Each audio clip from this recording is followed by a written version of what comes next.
이번 수업은 판례 구조라든가 또 법원의 문제에 대한 내용인데요. 이게 작년도에 노동시장 사례연구 수업 시간에 했던 내용이기도 합니다. 그러니까 이게 그 원론적인 내용이다 보니까 이게 그게 뭐 이게 해마다 뭐 쉽게 바뀌거나 그런 게 아니고요. 그렇다고 해서 이게 똑같은 걸 또 다시 제작을 하기도 그렇죠. 그래서 이 지난번에 이 노동시장 사례 연구 때 녹음을 했던 그 녹음 파일이 있는데 그 녹음 파일을 다시 편집을 해서 이 수업 영상을 제작을 해 봤습니다. 그래서 구체적으로 다루는 내용들은 이 판례 분석과 판례법, 그다음에 판결문의 구조, 판례 번호의 의미, 그다음에 법 적용의 단계와 법 해석의 문제, 그리고 법원의 문제, 뭐 신의 성실의 원칙, 그다음에 판결의 종류와 어떤 신급별 불복 절차, 그다음에 대법원 판결의 종류, 뭐 이런 것들을 다루고 있습니다. 자, 그럼 한번 보실까요? 여기는 우리 대법원입니다. 서울 서초동에 있죠. 대법원 건물로 들어가면 이렇다고 합니다. 저도 대법원에 여러 번 가봤지만요. 아직 여기까지는 못 가봤는데요. 여기 들어가려고 하면 그 현관에서 딱 맞고서 왜 왔냐 이렇게 물어보는데요. 아마 일반인들은 여기 들어갈 일이 거의 없을 겁니다. 그러니까 일반인들이 갈 만한 곳은요, 여기 없고요. 아예 들어가는 건물이 달라요. 그래서 도서관, 그러니까 법원 도서관은 왼쪽, 민원실은 오른쪽. 그래서 건물이 다르니까 뭐 여기는 들어갈 일도 없고, 뭐 또 들어갈 수도 없고, 뭐 그랬던 것 같아요. 제 기억이 좀 그렇습니다.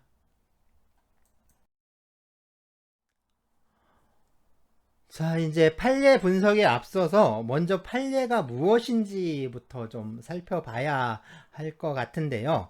보통 법원에서 이 재판을 하고 판결을 했을 때 그 법원의 판결을 이 판례라고 많이 부르는데요. 또는 이제 판결을 적은 그 판결문을 판례라고 부르기도 합니다. 다른 한편으로는요, 이 법원 판결이 축적되면서 생겨난 법의 일반 원칙을 또 판례라고 부릅니다. 그러니까 어떤 사건에 대해서 법원이 어떻게 하라고 이제 판결을 하는 경우가 있는데요. 뭐 예를 들면은 그 누군가 의 실수로 다른 사람의 팔을 부러뜨렸다라고 칩시다. 또 그게 그러니까 최초의 사건이라고 하죠. 그럼 법원에서는 치료비를 배상해 주라고 처음으로 이제 판결을 한 거죠.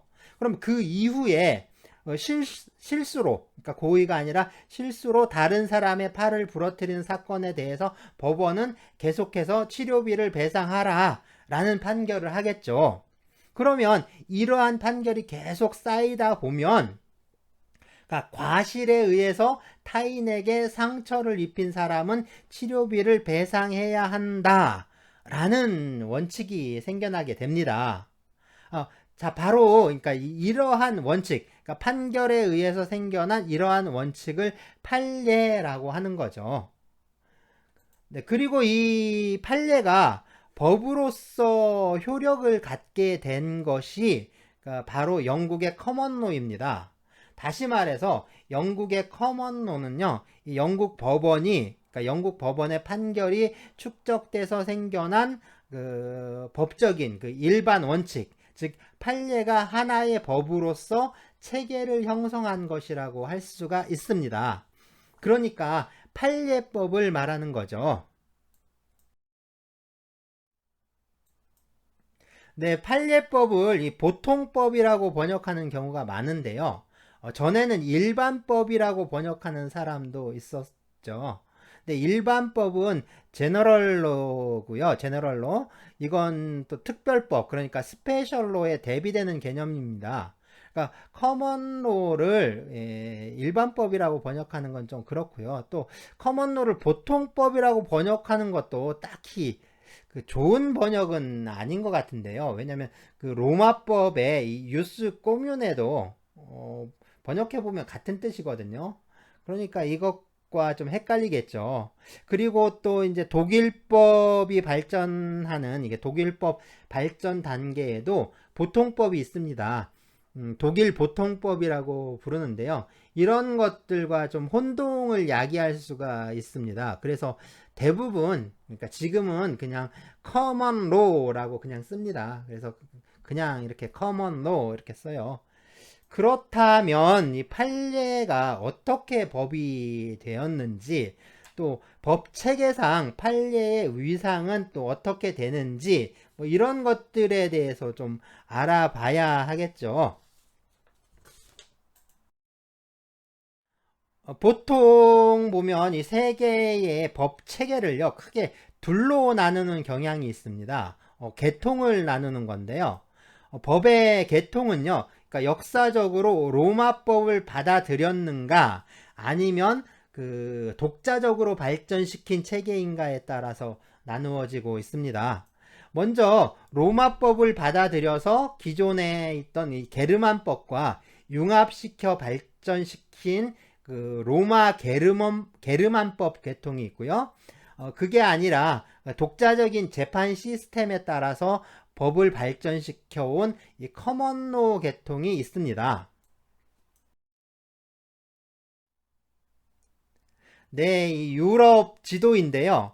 구글 지도에서 캡처했습니다. 국내는 이 카카오 맵이 제일 나은 것 같고요. 역시 해외 지도는 구글이 나은 것 같네요. 자, 뭐 어쨌든 이렇게 선을 그을 수 있는데요. 이렇게 선을 그으면 네, 이 오른쪽은 유럽 대륙 쪽이죠. 유럽 대륙에 있는 유럽 대륙에 있는 나라들의 법 체계를 대륙법이라고 하는데요. 네, 많이 들어보셨죠? 대륙법. 대륙법의 중심은 결국에 이 프랑스와 독일입니다. 그래서 더 세분, 그러니까 더 대륙법을 다시 쪼개면 이 프랑스 법계와 독일 법계 이렇게 나누는데요. 여기서 말하는 독일은 그 독일 연방공화국이라는 그 독일이란 나라를 뜻할 수도 있고요. 이 독일어 문화권 있죠. 그러니까 독일어를 쓰는 지역. 그래서 독일, 오스트리아, 스위스 이렇게 있는데 이 독일법이라고 할 때 독일 연방공화국이라는 독일이란 나라의 법 체계를 말하는 경우도 있고요. 또 이제 독일어 문화권에, 그러니까 독일, 오스트리아, 스위스를 다 합쳐서 독일법이라고 하는 경우도 있습니다. 어쨌든 이쪽, 그래서 이제 그 유럽 대륙 쪽의 법 체계를 대륙법이라고 하죠. 자, 그러면 이 왼쪽에는 어떻게 될까요? 바다와 이 섬들이 있는데요. 그리고 더 멀리 쭉쭉 가면은 네, 미국, 캐나다 있죠. 네, 이렇게 아메리카 대륙이 나오는데요. 대륙법에 대해서 그럼 여기는 해양법? 네, 아니죠. 그러면 선법 어때요? 선법, 섬나라 선법 역시 아닙니다. 이쪽은 그 영국과 또 바다 건너 미국이란 나라가 중심이 되기 때문에요. 영미법이라고 합니다. 그래서 네, 유럽 대륙의 나라들의 법 체계는 결국에 보시면 이 로마법과 이 게르만법이 융합되면서 발전된 체계이고요. 특히 법이 이 성문법의 형태로 되어 있다라는 특징을 보이고 있어요. 이걸 다른 말로 하면 시빌로 시스템이라고 합니다. 시빌로는 시민법, 특히 의회를 통해서 제정된 성문 민법을 말합니다. 그렇다면 이 영미법은 어떨까요? 그러니까 이쪽 나라의 특징은 판례가 법을 이루고 있다는 건데요. 그래서 이쪽은 커먼로 시스템이라고 부릅니다. 그러니까 판례법 국가들을 말하는 건데요. 주의할 점은 이 판례법 국가라고 해서 모든 법의 형식이 판례라는 건 아닙니다. 이 나라들 역시 성문법률이, 그러니까 성문법이 주를 이루고 있고요. 그 양도 상당히 많습니다. 그러니까 성문법이 존재하고 성문법이 중심이 되고 있음에도 이 판례법 국가라고 하는 것은 그 여전히 이 시민 생활의 중심에서 판례가 법으로서의 근간을 이루고 있기 때문입니다. 또 주의할 점 하나는요. 우리가 영미법 또는 영국법이라고 할 때 이 영국은요. 이 영국 그 연합왕국 전부를 말하는 게 아니라 그 잉글랜드, 그러니까 영국 잉글랜드만을 말해요. 그러니까 영국의 그 정식 이 국가 명칭이 그레이트 브리튼과 북 아일랜드의 연합왕국이잖아요. 그러니까 이제 잉글랜드, 웨일즈, 스코틀랜드, 북아일랜드 이렇게 나눠져 있는데요. 영미법 또 뭐 영국법 할 때 영국은 이 잉글랜드를 말합니다. 그러니까 그리고 이제 웨일즈는 그 잉글랜드와 좀 유사하죠. 그래서 웨일즈는 잉글랜드를 좀 따라가고요. 그런데 이제 스코틀랜드와 북아일랜드는 이 법 체계가 다릅니다. 그러니까 이 스코틀랜드와 아일랜드는 영미법이 아니라 대륙법으로 이해가 되는데요. 특히 이 스코틀랜드는 로마법 그리고 이 프랑스법의 영향을 많이 받았습니다. 이 영국법이라고 할 때 영국은요 또 잉글리시라고 안 하고 앵글로라고 합니다. 그래서 영미법 하면 앵글로 아메리칸 로 이렇게 말합니다.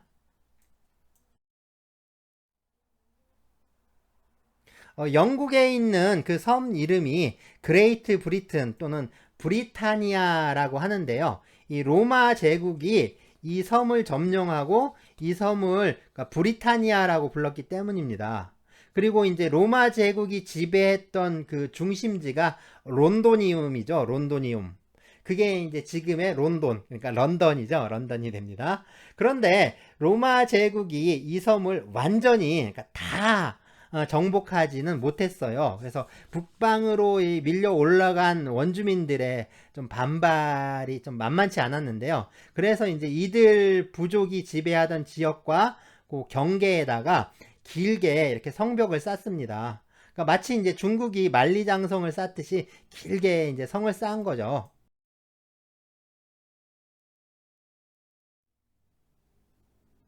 그때 쌓은 성벽이 이제 아직도 이렇게 남아 있는데요. 이게 하드리아누스 황제 때 쌓았다고 해서요. 보통 이 하드리안의 방벽이라고 부릅니다. 대략 보면 지금의 이제 잉글랜드와 스코틀랜드의 경계라고 생각하시면 되는데요. 뭐 완전히 일치하는 건 아니지만 뭐 대략적으로 좀 일치하고 있습니다.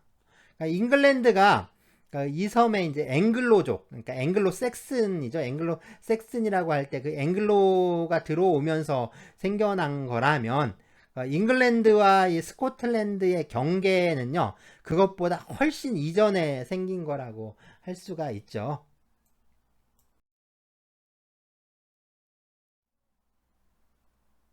로마의 건국 신화에 의하면 이 늑대의 젖을 먹고 자란 로뮬루스와 이 레무스 형제가 로마를 세웠다고 합니다.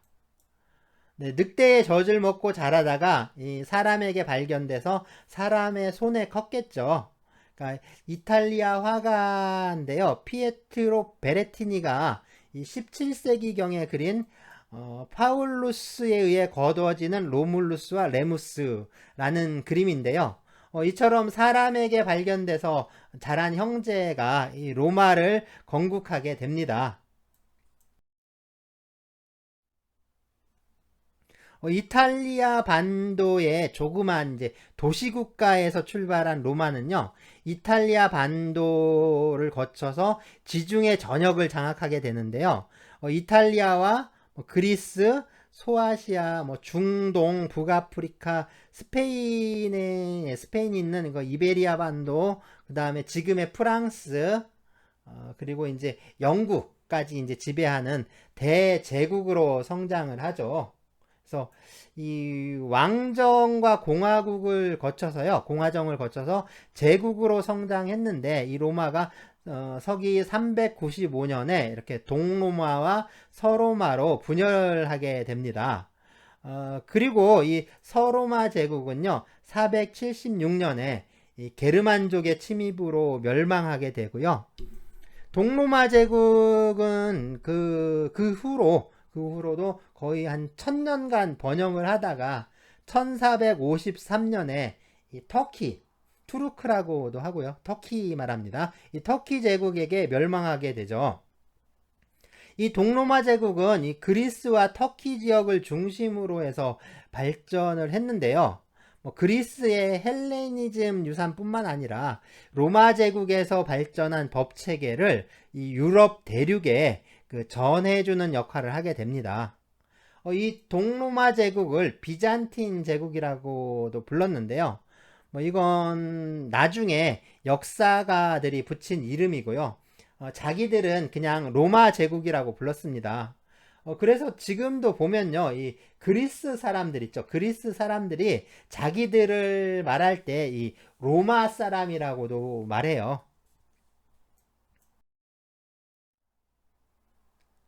서로마 제국이 멸망하고요. 유럽은 이 게르만족들이 지배하는 세계가 됐는데요.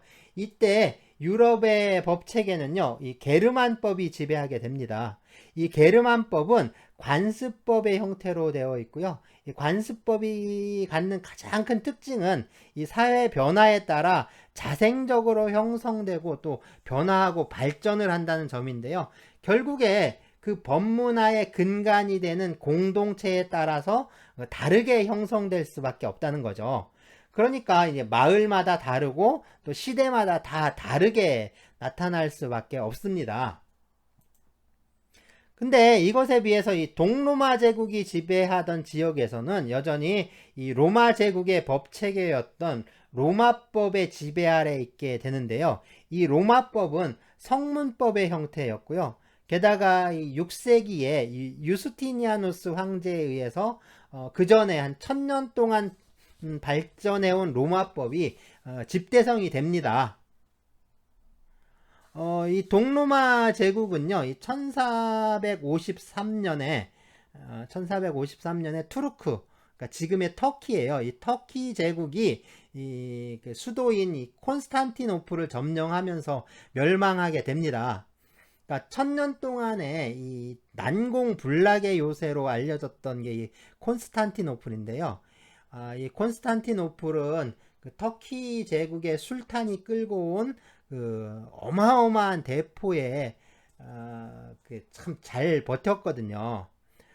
지금까지는 이 대포가 하도 커가지고 이제 집채만한 바위돌을 날리는데 대포를 한번 쏘면 그 열을 식히는데 하루가 걸렸다고 합니다. 그러니까 그런 이제 집채만한 바위돌을 날려대는 터키의 대포에 이 콘스탄티노플이 함락됐다라고 이렇게 알려졌는데요. 사실은 그렇지 않다고 합니다. 이 무시무시한 대포에도 이 성벽이 무너지는데도 잘 버텼다고 하는데요. 그런데 그러니까 어느 일요일 날 아침에 이 성문을 청소를 하고요. 실수로 성문을 잠그지 않고, 그러니까 성문을 닫아야 되는데 닫지 않고 그냥 열어놓은 겁니다. 그러니까 이제 터키 군대가 그냥 그 열린 문으로 그냥 아무 저항 없이 그냥 뚜벅뚜벅 걸어 들어온 거예요.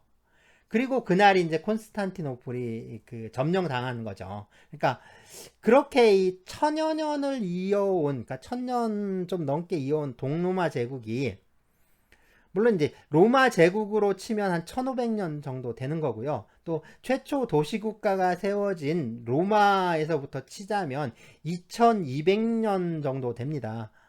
이 장구한 역사가 그냥 하루아침에 허망하게 무너져 버린 거죠. 그러니까 로마는 하루아침에 이루어지지 않았다라는 속담이 있는데 사실 망할 때는 그냥 하루아침에 망한 겁니다. 네, 동로마 제국이 멸망한 후에요. 그러니까 동로마 제국이 멸망한 후에 이 동로마 제국에 있던 이 명망가들 있죠. 유명한 이제 학자들이라든가 이제 부자들이라든가 이런 사람들은 이 북부 이탈리아 지역으로 많이 망명을 하게 되는데요. 이 북이탈리아 지역이 도시가 발달해 있고 또 동로마에서 전에 이제 유럽 쪽의 그 교역 상대방이기도 했습니다. 그래서 이제 이 동로마 제국의 망명객들이 그 북이탈리아 지역으로 이렇게 넘어오면서요. 이 북이탈리아 지역이 결국에 르네상스의 중심지가 되고 또 대학이 또 많이 발달하게 되죠. 특히 이 대학을 중심으로 해서 이루어진 그 로마법 교육이요. 그 결국에 로마법을 유럽 대륙으로 빠르게 그 전파하는 역할을 해요. 여기서 특징적인 게 이 프랑스 있죠. 프랑스 지역에서는 이 로마법을 좀 선택적으로, 그러니까 선별적으로 필요한 것만 이렇게 받아들이게 되는데, 이 독일 지역에서는 로마법을 전면적으로 받아들이게 됩니다. 그냥 거의 통째로 옮겨오는 수준이라고 할 수 있었는데요. 그 이유는 이 프랑스는 아주 일찍부터 왕권이 발달되어 있고요. 왕국 전체가 이 프랑스 국왕에 의해서 지배되는 이 단일한 국가 시스템을 갖추고 있었어요. 이제 그렇기 때문에 그러니까 일찍부터 중앙 집권화가 되어 있기 때문에 좀 선진화되고 발달한 로마법의 필요성이 덜했던 거죠. 그러니까 프랑스도 그 정도 이제 발달하고 있었던 거죠. 그런데 이 독일은 좀 달랐습니다. 당시의 독일은요, 네, 신성 로마 제국이었는데요. 그게 말로는 제국인데, 실상은 이 지도에서 보이는 것처럼요, 수많은 나라들로 이렇게 쪼개져 있었습니다. 저 이제 색깔이 다른 것들 있죠. 색깔이 다른 게 다 다른 나라를 뜻해요. 뭐 이 지도 역시 이제 초기 신성 로마 제국의 그때 지도고요. 곧바로 이제 이탈리아 지역은 떨어져 나갑니다. 그래서 이제 그 신성 로마 제국 하면은 그 독일 지역에 있었던 그 나라죠. 그러니까 그래서 이제 이 로마법이 이 신성 로마 제국으로 전파가 되는 거예요.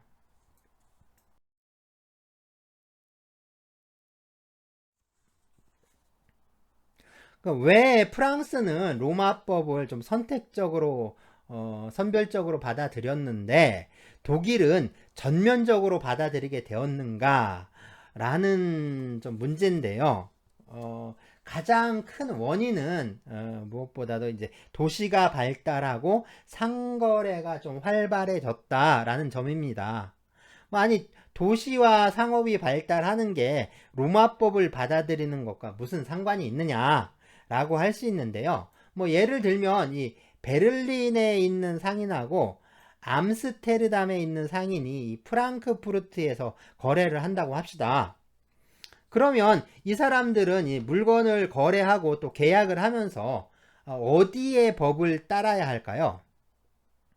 베를린 상인은 이제 채권자라고 해요. 베를린에 있는 사람을 채권자, 암스테르담 상인을 채무자라고 하죠. 그러면 이들의 계약은 또 계약으로 인해서 생기는 어떤 갈등이라든가 분쟁은 어느 지역의 법에 따라 재판을 해야 할까요? 채권자의 법인 베를린 법일까요? 아니면 채무자인 암스테르담의 법일까요? 그것도 아니라면 거래를 하는 이 프랑크푸르트의 법일까요? 네, 게르만법이 관습법이라는 문제는 이 베를린과 암스테르담과 그리고 프랑크푸르트의 법이 다 다르다는 것을 뜻합니다. 바로 이 상업이 발달한다라는 것은요, 이 상거래가 활발해졌다라는 것은 지역이라든가 뭐 세대, 계층, 계급에 상관없이 통일된 법 체계, 그러니까 단일한 법 체계가 필요하다라는 의미가 됩니다. 바로 그런 법 체계가 로마법이었다는 거죠. 이 로마가 제국이었다라는 건요, 이 통일되고 단일한 법 체계에 의해서 이 제국의 전역이 지배되고 있었다, 통치되고 있었다라는 말입니다. 다시 말해서 그 위로 이게 저 브리타니아나 뭐 갈리아에서부터요 밑으로 아프리카나 뭐 시리아까지 사실은 하나의 단일한 법 시스템에 의해서 통일적으로 규율되고 있었다라는 의미인 거죠. 그러니까 로마법은 발전 과정부터 그 지중해의 교역 질서를 통일적으로 또 통합적으로 규율하려는 측면에서 발달했다고 할 수가 있어요. 그러니까 이른바 이게 상인의 법인 거죠. 다음은 이 당시 독일이 신성 로마 제국이었다는 점인데요. 지금도 독일은 그 독수리를 문장으로 쓰고 있는데 이 독수리는요, 그 로마 제국을 상징하는 새입니다. 그러니까 자기들이 로마 제국이니까 로마법은 자기들의 법인 거죠. 그래서 이 독일에서 그 로마법을 받아들이는데 아무런 거리낌이 없었던 거예요. 그러니까 프랑스에서는 로마법을 받아들이는 게 이게 다른 나라의 법 체계를 받아들이는 건데, 독일의 경우에는 자기들이 신성 로마 제국이었으니까 그러니까 자기 법을 다시 받아오는 거죠. 그러니까 아무런 이제 그 거리낌이 없었던 겁니다. 다음으로는 이 분열되어 있는 여러 나라들을 그러니까 좀 통일적으로 규율함으로써 그러니까 그 중앙 집권을 좀 강화를 하고요. 그러니까 하나의 제국으로 그 통합하려고 하는 이 어떤 정치적인 의도가 있었던 거예요. 그러니까 로마법이 전파가 되는 주된 경로가 이 대학에서요. 대학교에서 로마법 교육이라고 했는데 당시 대학은 이 신학부 그리고 법학부, 의학부 이렇게 세 개의 학부로 나누어져 있었습니다. 그래서 법학부에서는 게르만법을 가르치는 게 아니거든요. 그러니까 로마법을 가르쳤습니다. 그러면 누가 와서 로마법을 배웠을까요? 당시에 왕족이나 귀족들이 있었는데 이 왕족이나 귀족들은 그 공부를 하지 않아요. 그러니까 배울 필요가 없는 거죠. 왕족이나 귀족들은 배우거나 또 문자를 익힐 필요가 없어요. 그러니까 모든 건 이제 하인들이 따라다니면서 다 해주는 거죠. 그러니까 배우는 건 그 공부를 하는 건 주로 부르주아들입니다. 이 부르주아의 아들들이 그 대학에서 공부를 하는데요. 왕이 그러니까 이 친구들한테 그 장학금을 줘가면서 공부를 시키는 거예요. 그러니까 일종의 이제 국비 유학을 보내주는 거죠. 그렇게 이제 공부를 마치고 그러니까 대학을 졸업을 하고 그 돌아오잖아요. 그럼 그 돌아오면 이 친구들을 바로 이제 전국에 있는 그 법원 판사로 그러니까 발령을 냅니다. 그러니까 법원장으로 보내는 거예요. 법원장으로. 그러니까 당시에는 이 독일의 법원 체계가 이렇게 통일되어 있질 않았거든요. 그러니까 한마디로 막 중구난방이었습니다. 그러니까 법원이 그 같은 지역 내에서도 이렇게 막 여러 종류가 있었어요. 그래서 이제 민중법원이라고요. 그러니까 이제 그 지역 공동체에서 그 운영하는 법원이 있는데요. 이건 게르만 관습법에 의해서 재판이 이루어집니다. 또 이제 그 봉건 영주가 설치한 영주의 법원이 있어요. 그리고 이제 마지막으로 그러니까 황제죠. 이제 황제가 설치한 황제의 법원, 요거를 이제 제실법원이라고 하는데 이 제실법원이 있었습니다. 그러니까 대학에 유학을 하고 막 졸업해서 귀국한 지금식으로 하면 한 20살쯤 된 이 친구들 있죠. 이 친구들을 이 제실법원의 법원장으로 바로 발령을 내주는 거예요. 그러면 이 친구들이 법원에 가서 어떻게 재판을 했을까요? 자, 얘네들은 잘 몰라요. 이제 게르만법이니 이런 거 잘 모르죠. 그러니까 모르는 게르만법으로 재판을 할 리가 없는 거예요. 그러니까 자기들이 그동안 대학에서 배운 그러니까 배운 게 로마법이니까 로마법에 의해서 재판을 합니다. 그런데 이게 보세요. 독일의 어느 지역에서도 똑같아지는 거죠. 게르만 관습법에 따라서 재판을 하게 되면, 그러니까 민중법원이나 영주법원처럼 그 재판을 하게 되면 그 지역에 따라 아니면 법원에 따라 재판 결과가 다 제각각인 거죠. 그런데 이 로마법에 의해서 재판을 하는 이 황제의 법원은 전국으로 어디에 가도 동일한 사건은 동일한 판결이 나오는 거죠. 자, 바로 이것을 통해서 전국의 법 질서를 단일하게 이렇게 통일할 수 있게 되는 겁니다. 또 전국이 하나의 그 단일한 틀 속에 묶이게 되면서 그러니까 황제를 중심으로 하는 중앙 집권적 질서를 형성하게 되는 거죠. 자, 이러한 여러 원인들에 의해서 독일에서는 이 로마법을 좀 전면적으로 받아들이게 되는데요. 그렇지만 이제 실질적으로 근대 시민법 체계가 전 세계로 전파되는 것은요. 이 1804년에 1804년 프랑스 민법이 제정되면서부터입니다. 그러니까 프랑스가 세계 최초로 이 근대적 시민법을 제정하게 되고요. 이 프랑스 민법은요, 이 프랑스 혁명의 이념이 고스란히 담긴 그 세계 최초의 근대적 시민법이고요. 이게 바로 전 세계로 퍼지게 됩니다. 이 장면은 프랑스 민법의 제정 과정을 그린 그림인데요. 네, 여기 이분 어디서 많이 본 분 같지 않나요? 네, 나폴레옹입니다. 나폴레옹인데요. 이 나폴레옹은 사실 프랑스 혁명의 배신자라고 할 수 있죠. 이 공화정을 몰락시키고 스스로 황제가 되잖아요. 그렇지만 또 한편으로 보면 이 프랑스 혁명의 이념을 이전 유럽에 전파한 사람이기도 합니다. 프랑스 혁명의 이념인 이 자유주의를 전 유럽에 뿌리고 다니죠.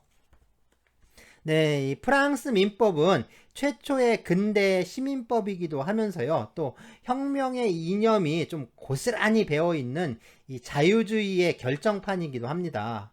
이것처럼 근대 자유주의의 색채를 지니면서 성문법의 형식을 띠게 된 이 법 시스템을 우리는 이 대륙법 또는 시민법 체계라고 부르게 된 거죠. 참고로 이 신성 로마 제국을 그 해체해버린 거, 그러니까 완전히 갈갈이 찢어 놓은 게 바로 이 나폴레옹입니다. 그래서 나폴레옹이 이 신성 로마 제국을 해체해 버리는데요. 어쨌든 뭐 이제 신성 로마 제국은 그렇게 이제 역사 속으로 사라지게 됩니다. 자, 그렇다면 영미법, 네, 이 커먼로 시스템은 또 어떨까요?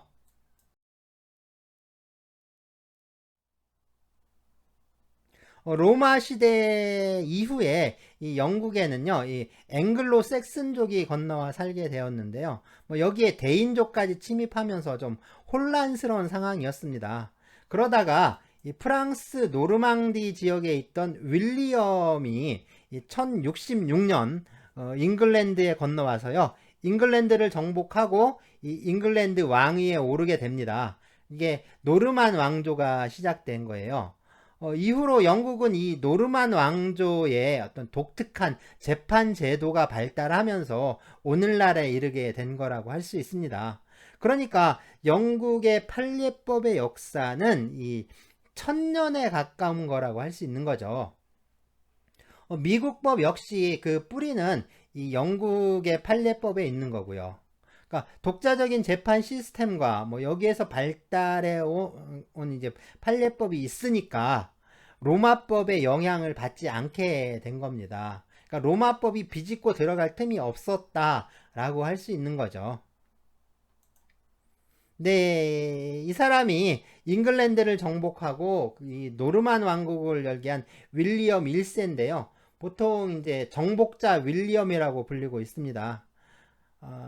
그런데요, 이제 우리나라 사람들도 보면 이 영국이나 미국의 이게 판례법이나 그러니까 영미 판례법 또는 이 법학 교육에서 이 그 영국이나 미국의 케이스 스터디를 좀 따라가야 한다라고 주장하는 사람들이 좀 있었는데요. 특히 이제 로스쿨 제도 도입할 때 그런 주장을 많이 했습니다. 그래서 로스쿨에 뭐 이제 그런 교육 시스템을 접목시켜서 운영을 한다. 뭐 그랬는데 뭐 말짱황이고요. 뭐 그렇게 하는데 지금 하나도 없습니다. 지금 보면 이 영미 쪽이 그러니까 영국이나 미국이 지금 그럴 수 있는 거는 저 이제 천년의 역사가 있기 때문에 그렇게 할 수 있는 거죠. 근데 독일이 로마법을 개수한 게 15세기, 16세기 일이고요. 프랑스가 근대 시민법을 제정한 게 1804년입니다. 그런데 우리가 민법을 제정한 게 1960년이죠. 더군다나 우리는 이 조선시대에 있었던 전통법, 그러니까 옛날 법하고 완전히 단절을 하고 그 서양법을 받아들였는데 이 서양법을 받아들인 게 100년 정도밖에 안 되는 거죠. 그러니까 이 100년 정도밖에 안 되면서 뭐 1000년을 따라가겠다는 건 어떻게 보면 그 망상인 거죠. 그러니까 로스쿨 교육이 지금 엉망이 되는 게 뭐 다 이유가 있는 거겠죠.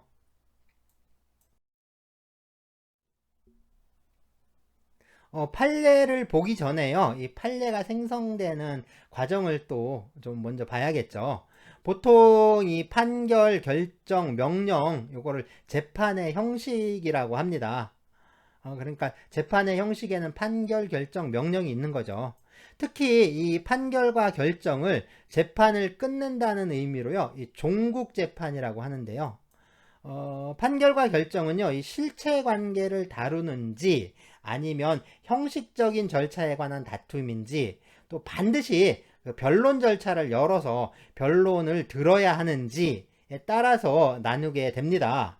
그러니까 판결의 경우에는 이 실질적 권리와 의무를 그러니까 권리와 의무의 실체 관계를 다투는 이 재판이고요. 필수적으로 또 변론 절차를 거쳐야 합니다.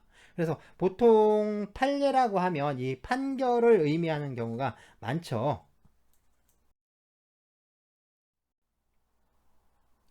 이게 실제 판결문인데요. 네, 판결문 정본입니다. 이건 제가 이 대한민국과 소송을 좀 했었는데, 그 사건의 이 대법원 판결문입니다. 자, 이제 판결문은, 그러니까 이렇게 구성이 되어 있어요. 먼저, 맨 위에 보시면 대법원 제3부 판결 이렇게 되어 있는데 이게 재판을 담당했던 법원, 재판부, 그리고 이제 판결인지 결정인지 뭐 이런 걸 적습니다. 그래서 뭐 대법원 제3부 판결 아니면 뭐 대전고등법원 민사 3부 판결 뭐 이런 식으로 그 적히는 거죠. 다음에 이 사건 번호와 사건명이 나오고요. 그 다음엔 이제 원고, 네, 이제 또 피고가 나와요. 재판의 당사자들이죠. 변호사를 선임하면 이 로펌이면 그 로펌 이름과 담당 변호사를 적고요. 뭐 개인 사무소로 이제 개업한 변호사 있죠. 이 경우에는 그냥 변호사만 나옵니다. 네, 저는 뭐 변호사를 선임하지 않았고요. 피고는 네, 변호사를 선임했는데 1심에서는 2명, 뭐 항소심에 4명, 그리고 상고심은 1명이 맡았습니다. 네, 이 사건은 상고심이라 이 원심 판결에 판례 번호가 이렇게 표시가 되고요. 그리고 이제 판결을 선고한 내용, 예, 주문이죠. 주문이 나오고요. 이어서 판결에 대한 이유가 나옵니다. 통상적으로 이제 1심 사건이라면 원고가 청구하는 이 청구 취지를 이 주문과 그러니까 주문 다음에 그러니까 주문과 이유 사이에 적어주고요. 항소심이라면 항소 취지와 또 청구 취지를 적어줍니다. 네, 그리고 이제 판결 이유가 끝나면 이 판결을 선고한 날짜를 적고요. 마지막으로 재판부를 구성했던 이 법관들이 이름을 쓰고 날인을 하게 됩니다. 예, 서명 날인하는 거죠. 자, 판결문은 이렇게 되어 있고요. 다음은 그러니까 우리가 흔하게 볼 수 있는 판결문, 그러니까 판례를 한번 볼까요? 대법원 종합법률정보에서 판례 검색을 하면 판례 화면으로 이제 이렇게 뜨게 되는데요. 대체로 판결문과 같습니다. 뭐 차이라고 한다면 원 판결문에 없는 내용들이 몇 개 좀 추가되어 있다는 점인데요. 먼저 이 판시 사항이 나와요. 이 판시 사항은 이 판례가 다루고 있는 쟁점이라고 할 수가 있습니다. 다음은요, 이 판결 요지인데요. 이 판시 사항의 구체적인 내용이라고 할 수 있죠. 다음으로 이제 참조 조문 나오고요. 그 다음에 참조 판례가 이렇게 나옵니다. 이 참조 조문과 참조 판례는요, 그 판결을 작성할 때 그 참조한 법조문하고 판례의 번호를 기재하는 겁니다. 그런데 이 판시 사항이나 판결 요지, 뭐 참조 조문, 참조 판례는요, 이 원 판결문에는 없었잖아요. 이거는 이제 판결을 한 법관들이 작성하는 게 아니라 대법원에 이 판례 조사위원들이 있는데 이 판례 조사위원들이 작성을 합니다. 자, 여기 이렇게 이제 판례 번호가 나오는데요. 네, 좀 크게 볼까요? 크게 보면 대법원 2020년 5월 28일 선고 2020-202371 판결.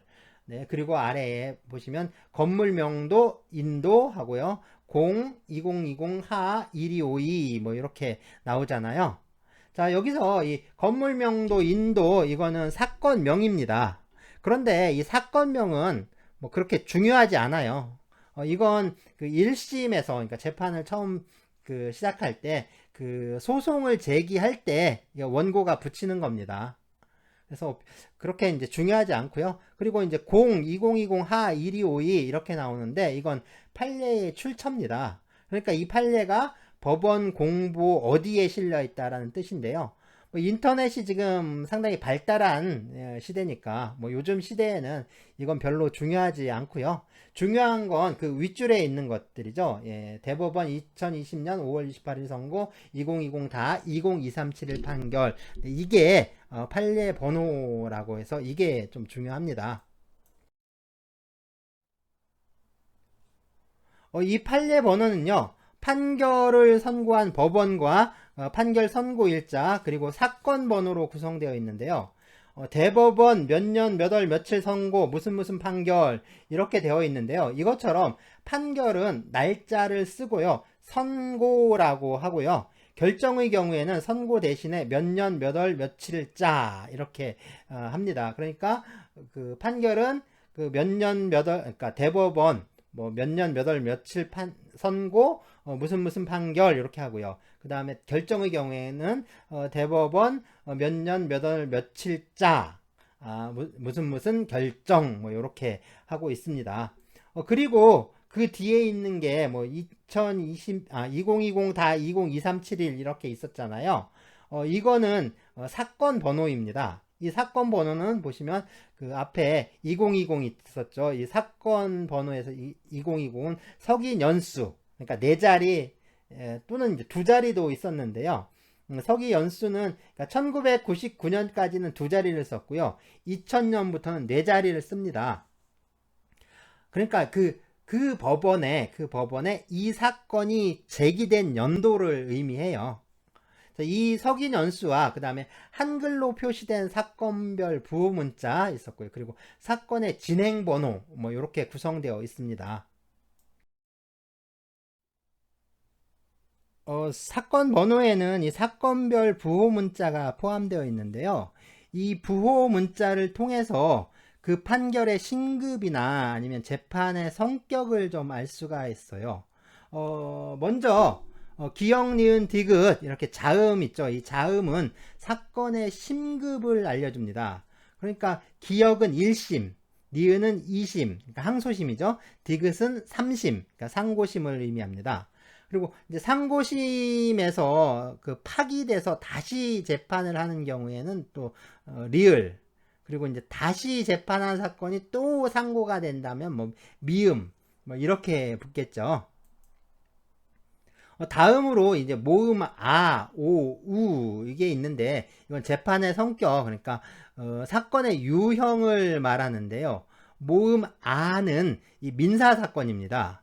그리고 오는 형사 사건, 우는 행정 소송을 의미해요. 자, 그러면 한번 볼까요? 가는 기억이니까 1심이죠. 그 다음에 모음이 아니까 아로 끝났으니까 민사 사건입니다. 그래서 그 가는 민사 1심, 나는 민사 2심, 그러니까 항소심, 다는 민사 3심, 그러니까 상고심, 뭐 이렇게 되는 거죠. 그러면 형사 사건은 어떨까요? 이 형사 사건은 네, 고, 노, 도 이렇게 되겠죠. 고, 노, 도. 그리고 행정 소송은 예, 구, 누, 두 이렇게 붙습니다.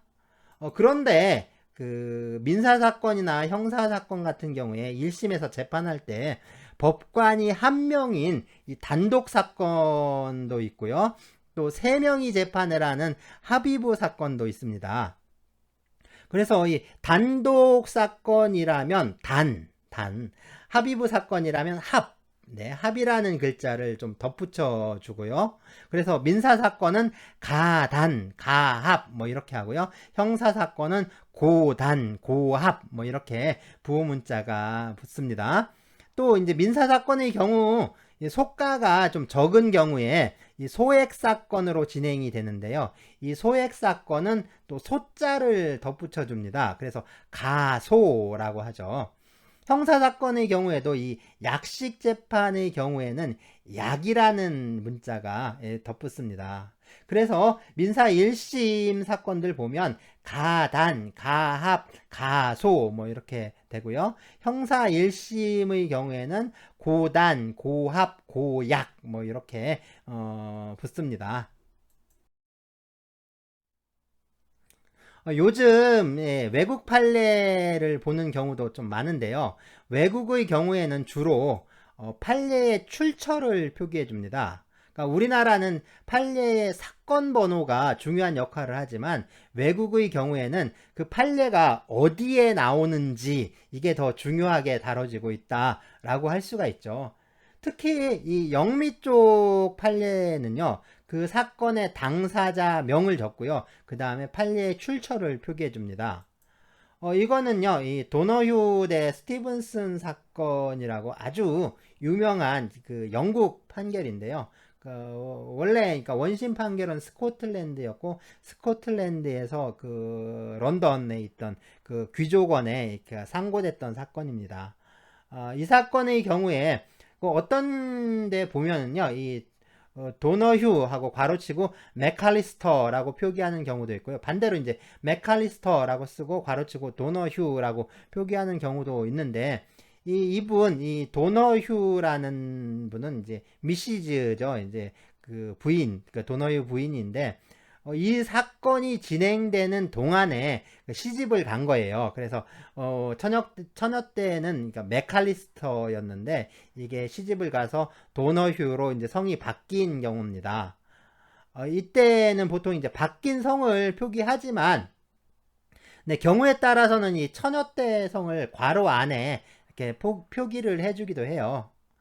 그리고 이제 원고와 그 피고의 이름 있죠. 원고와 피고의 이름은 이렇게 이탈릭체로 씁니다. 중간에 이제 버서스 또는 베르수스라고 하죠. 가운데 V자 있는데 이건 누구 대 누구 할 때 누구 대 누구 할 때 그 대이죠. 대. 그래서 그때 쓰는 이 라틴어에서 유래한 표기인데요. 이건 그 이탈릭체로 안 써요. 그, 그 보면 그 우리나라 이렇게 논문들 보면 이것까지 다 이탈릭체로 이렇게 이렇게 옆으로 누워놨는데 네, 요거는 이탈릭체로 안 씁니다. 그래서 이름만 그 원고와 피고 이름만 이탈릭체로 표기하고 있어요. 그리고 부를 때는 도너유대 뭐 스티븐슨 사건 뭐 이렇게 적는데요. 처음에는 원고와 피고를 모두 적어주는데 다음부터는 원고의 이름만 적어서 이제 사건을 표기합니다. 그러니까 도너휴 이렇게 쓰고 이탈릭체로 쓰는 거죠. 이탈릭체로 쓰면 이 사건을 말하는 거죠. 네, 뒤에 보시면 1932 당연히 이건 연도겠죠. 그래서 1932년을 의미하는데요. 그리고 이제 AC 그 다음에 562, 560이 있는데 이 AC는 뭐냐면 영국 판례집입니다. 로우 리포트라는 그 영국 판례집이 있는데 이 로우 리포트의 그 어필 케이스 그러니까 상고심 사례죠. 어필 케이스 약어예요. AC. 약언고 이 사건은 그러니까 1932년에 발행된 상고사건 판례집 562쪽에 실려 있다라는 뜻입니다.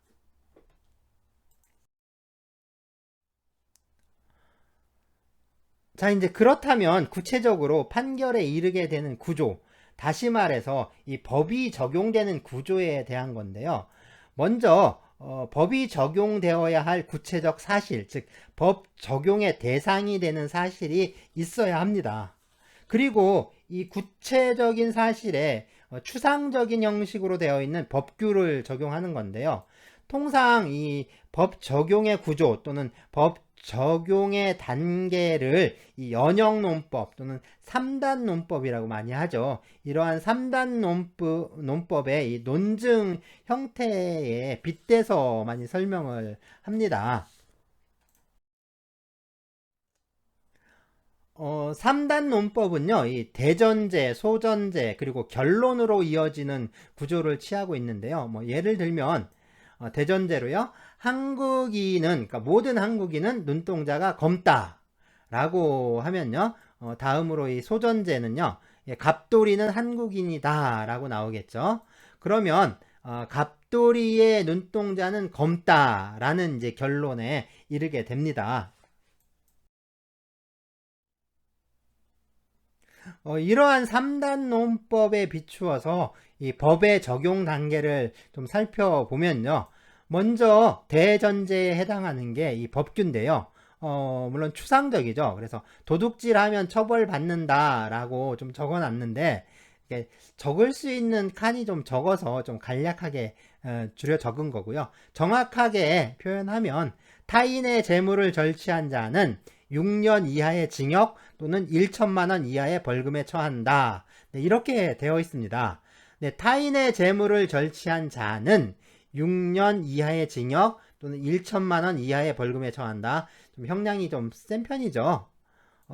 다음에 이 소전제에 해당하는 게 이 구체적인 사실입니다. 그래서 만드기는 도둑질을 했다. 다시 말해서 타인의 재물을 절취했다라는 거죠. 그러면 네, 법을 적용하는 건데요. 만드기는 6년 이하의 징역형에 처해진다. 뭐 이렇게 되는 거죠. 그럼 먼저 대전제, 소전제, 즉 이제 법규와 사실의 뭐 구조적 차이점을 좀 살펴봐야 할 것 같은데요. 먼저 법규는 무엇을 하면 어찌어찌 된다, 어찌어찌 한다 라는 형태로 되어 있습니다. 뭐 방금 본 이 절도죄를 볼까요? 타인의 재물을 절취한 자는 이라고 했잖아요. 이 말을 만약에 다른 사람의 물건을 훔치면 그죠? 뭐 이런 뜻이 있는 거죠. 자, 이런 것처럼 이런 것을 법률 요건 또는 구성 요건이라고 하고요. 그냥 줄여서 간단하게 그냥 요건이라고 합니다. 그래서 타인의 재물을 절취한 자는 6년 이하의 징역에 처한다. 네, 이 6년 이하의 징역에 처한다. 이건 절도죄를 범하면 이런 처벌을 받는 거니까요. 이건 어찌어찌 하겠다 하는 거잖아요. 이걸 법률 효과 또는 줄여서 효과라고 합니다. 이것처럼 법규는요, 이 요건과 효과의 구조로 짜여져 있고요. 이걸 규범적 구조 또는 당위적 구조라고 부릅니다. 그런데 이제 사실은 그렇게 되어 있지 않죠. 사실은 무엇 하면이 아니라 무엇을 하니까 어찌어찌 됐다. 그러니까 무엇을 해서 어찌어찌 되었다 하는 그런 형식으로 되어 있잖아요. 즉 무엇을 원인으로 해서 어떠한 결과가 발생했다라는 형태를 취하고 있는 거죠.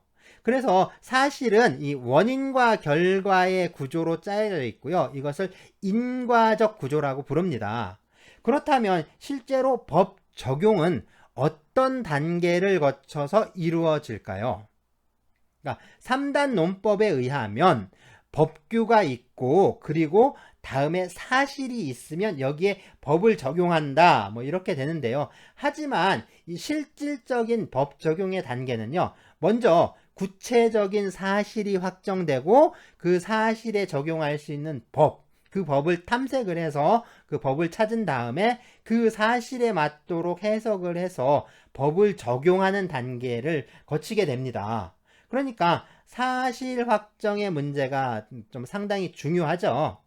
네. 그래서 사실을 확정하고 법을 발견하고 법을 해석해서 법을 적용하는 뭐 이런 단계인데요. 어쨌든 이 사실 확정부터 상당히 중요한데 이 사실 확정의 문제는 다음 시간에 다루기로 하고요.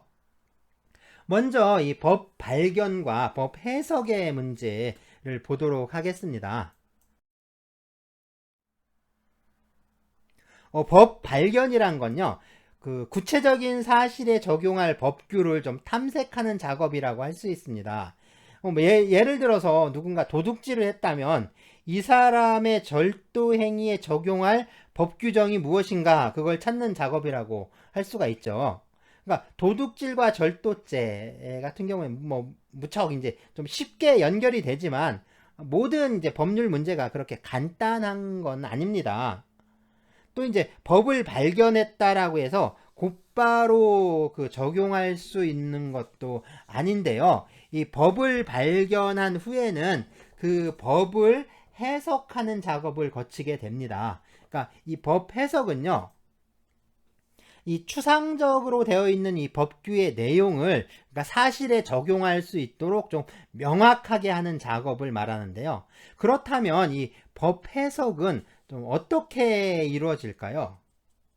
먼저 이 법 해석은요, 이 유권 해석과 무권 해석이 있는데요. 이 유권 해석은 말 뜻대로 권한이 있는 기관, 그러니까 국가기관이겠죠. 법에 대해서 권한이 있는 국가기관에서 이루어지는 해석을 유권 해석이라고 합니다. 보통 이 국가기관을 우리가 삼권 분립에 따라서 입법부, 행정부, 또 사법부로 나누잖아요.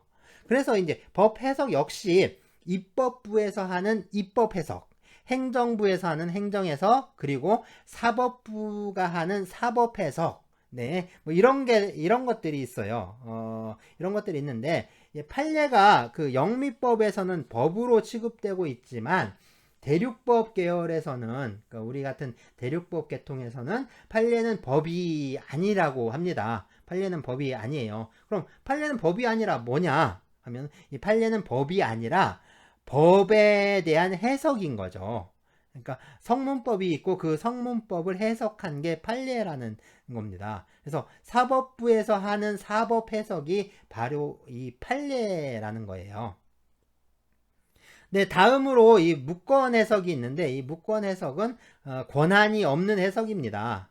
물론 이제 법에 대한 해석이야 뭐 누구나 할 수 있겠지만 뭐 그 누구나 하는 해석이 그 뭐 의미가 있는 건 아니죠. 그러니까 적어도 좀 그 해석으로서 의미가 있으려면 좀 전문가들이 해야겠죠. 그래서 이 무권 해석은 비록 권한은 없지만 해석에 대한 어떤 전문적 스킬이 있는 사람들이 하는 해석이라고 할 수 있죠. 그러니까 그 학자들에 의해서 이루어지는 해석을 말해요. 그러니까 학자들이 학문 연구를 위해서 하는 법 해석을 이제 말하는데, 그러니까 이제 학자들이 하니까 학리 해석이라고도 여기 부릅니다. 이제 해석의 방법에 따라 해석을 분류하는 건데요. 자, 이제 법 해석에는 어떤 방법들이 있는지 좀 보겠습니다. 먼저 물리 해석 또는 문헌 해석이라고 하는데요. 이 법 조문이 언어로 되어 있으니까, 말로 되어 있으니까 그 말뜻 그대로 해석하는 방법입니다. 이게 가장 기본적인 해석이라고 할 수 있어요. 그래서 도둑질을 하면 절도죄로 처벌이 되죠. 처벌이 되는데 이게 야간에, 그러니까 밤이죠. 야간에 주거에 침입해서 절도를 하게 되면 이 야간 주거 침입 절도죄가 돼서요. 이게 10년 이하의 징역에 처해지게 됩니다.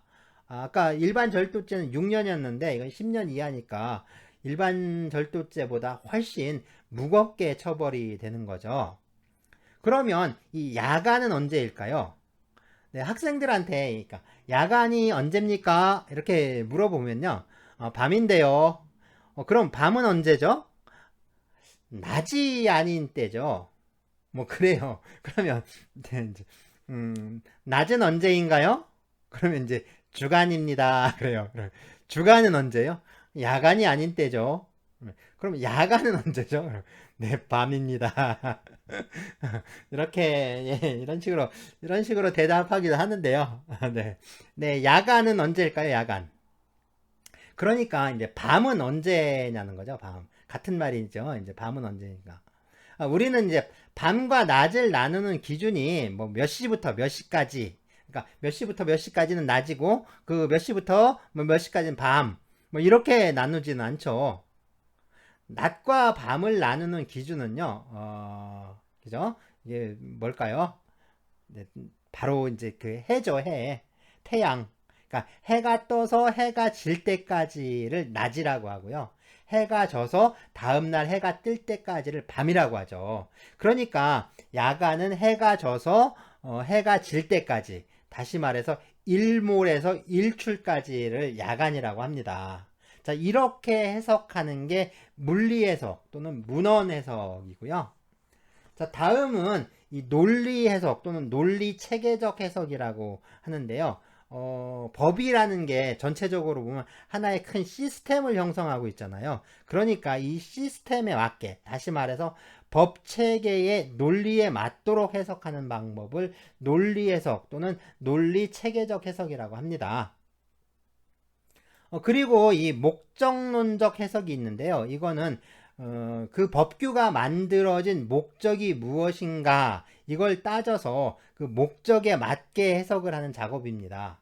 목적론적 해석은요, 먼저 그 법을 만든 입법자들이, 그러니까 법을 만드는 사람들을 입법자라고 해요. 이 입법자들이 어떤 의도로 그 법을 만들었는지, 네, 이거를 살펴서 법을 해석하는 방법이고요. 이거하고 다르게 좀 그 사회가 좀 변화 발전했는데, 그래서 이제 입법자 의사에 따라 해석하는 게 좀 시대적으로 맞지 않게 되는 경우가 있죠. 그러니까 오래 지나면 좀 안 맞는 경우가 많잖아요. 그래서 그러면 그런 경우에는 그 시대에는 그 법이 어떠한 목적이어야 하는가, 이런 걸 이제 따져서 그 해석하는 방법이 있습니다. 이걸 법률 의사라고 해요. 자, 이제 그 해석의 기술에 대한 건데요. 먼저 이 확장 해석과 축소 해석이 있습니다. 그러니까 말뜻 그대로 이제 확장 해석은 좀 넓게 해석하는 거고요. 축소 해석은 좁혀서 해석하는 방법입니다. 뭐 예를 한번 들어볼까요? 그래서 한국의 곰에게는, 그러니까 한국 곰에게 하루에 3끼 식사를 제공해야 한다. 그렇지만 뭐 다른 곰은 2끼만 제공할 수 있다. 뭐 이런 이제 그 규정이 있다라고 합시다. 뭐 동물원 규정이라고 하고요. 뭐 이런 규정이 있다라고 한번 해봅시다. 자, 그러면 한국 곰이냐 아니냐에 따라서 이제 2끼를 먹느냐 3끼를 먹느냐가 결정이 되겠죠. 자, 그럼 우리나라에서 태어나서 자란 어떤 토종 반달 가슴곰이 있다라고 해요. 이 친구는 한국곰이니까 하루에 3끼 식사를 좀 제공을 받겠죠. 자, 이게 바로 이제 문헌 해석의 방법입니다. 바로 일반적인 문헌 해석의 방법이고요. 그런데 이제 아메리칸 불곰이 있어요. 이제 미국에서 한국으로 이민을 왔다고 합시다. 그럼 이 친구는 한국곰일까요? 아닐까요? 자, 한국곰을 지금 한국에 사는 곰으로 해석하면 이 친구도 한국곰이 되잖아요. 그런데 태생이나 태생이나 혈통은 미국 곰이지만 지금 한국에 살고 있으니까 한국곰이다. 뭐 이렇게 해석할 수가 있는 거죠. 이것처럼 그 언어가 갖고 있는 의미보다 좀 넓게 확장시켜 해석하는 거, 이거를 확장 해석이라고 합니다. 그렇다면 이제 반대로 반달 가슴곰이 있는데 태어나기를 시베리아에서 태어났어요. 그래서 혈통으로는 한국곰하고 같은데 이제 러시아에서 온 거죠. 그런데 한국곰은 한국 혈통이면서 한국에서 태어나고 한국에서 자란 곰이다. 뭐 이렇게 해석을 하게 되면 이 친구는 한국곰이 아니라 러시아곰이 돼버리죠. 그래서 2끼만 먹어야 된다라는 소리가 되죠. 자, 이게 한국곰의 의미를 좀 제한적으로 해석하는 경우잖아요. 자, 이런 거를 축소 해석이라고 합니다. 이것처럼 그 언어가 갖고 있는 일반적인 의미보다 확장시켜서 좀 폭넓게 해석을 한다거나 또는 축소시켜서 제한적으로 해석하는 게 이 확장 해석 또 축소 해석이라고 합니다. 다음은 이 유추 해석과 반대 해석인데요. 이것들은 어떤 사실에 대해서 적용할 법 규정이 없는 경우예요. 그러니까 이럴 때 그 비슷한 사실에 적용되는 법 규정을 끌어와서 적용할 수 있도록 해석하는 것을 유추 해석 또는 끌어오지 못하게 그 해석하는 것을 반대 해석이라고 합니다. 자, 잘 아셨죠? 아셨으면 이제 과제를 좀 제출을 하는데요. 네. 여학생들은 이제 과제를 제출을 합니다. 아셨죠? 자, 그러면 이제 여학생들은 과제를 제출을 해야 하는 거죠. 왜냐하면 여학생들은 과제를 제출해야 한다라는 이 규정은 여학생들에게 적용되는 규정이잖아요. 자, 그렇다면 이 남학생은 어떨까요? 남학생은 과제를 제출해야 하는 걸까요? 아니면 제출하지 않아도 되는 걸까요? 이게 문제가 남학생에 대한 어떤 명시적인 규정이 없어서 좀 문제가 되는 건데요. 그러니까 이럴 때, 자, 여학생이나 남학생이나 모두 학생이라는 공통점이 있습니다. 그러니까 여학생에 대한 규정은 학생에 대한 규정이라고도 할 수 있는 거죠. 그럼 남학생에 대한 규정이 없으니까 이 남학생에 대한 규정이 없는 건 법의 흠결, 그러니까 법이 그 부분이 빠진 거죠. 그래서 법의 흠결이 생긴 건데, 그러니까 학생에 대한 규정이라는 점에서 이 공통점을 찾을 수 있는 이 여학생에 대한 규정을 끌어다가 남학생에게도 적용을 하는 겁니다. 그러니까 남학생도 학생이니까 여학생과 마찬가지로 과제를 제출해야 한다 라고 해석하는 거. 네, 이게 유추 해석이에요. 아셨죠? 예, 남학생도 다 같이 이제 과제를 제출하는 겁니다. 그죠? 자, 그런데 이게 반대 해석은 이러한 이제 유추를 거부하는 해석 방법이 이제 반대 해석입니다. 그래서 여학생에 관한 규정은 여성이라는, 그러니까 여자라는 성별을 기초로 해서 만들어진 규정이고요. 그죠? 남자는 여자와 성별이 다르기 때문에 이 여성에 관한, 그러니까 여학생에 관한 규정을 적용할 수 없다 라고 해석하는 게 바로 이제 반대 해석입니다. 그러니까 여학생에 관한 규정은 반대로 말하면 남학생에게는 적용할 수 없다라는 말이 되는 거죠. 그러니까 남학생은 과제를 제출하지 않아도 된다. 뭐 이렇게 해석하는 방법이 바로 이제 반대 해석입니다.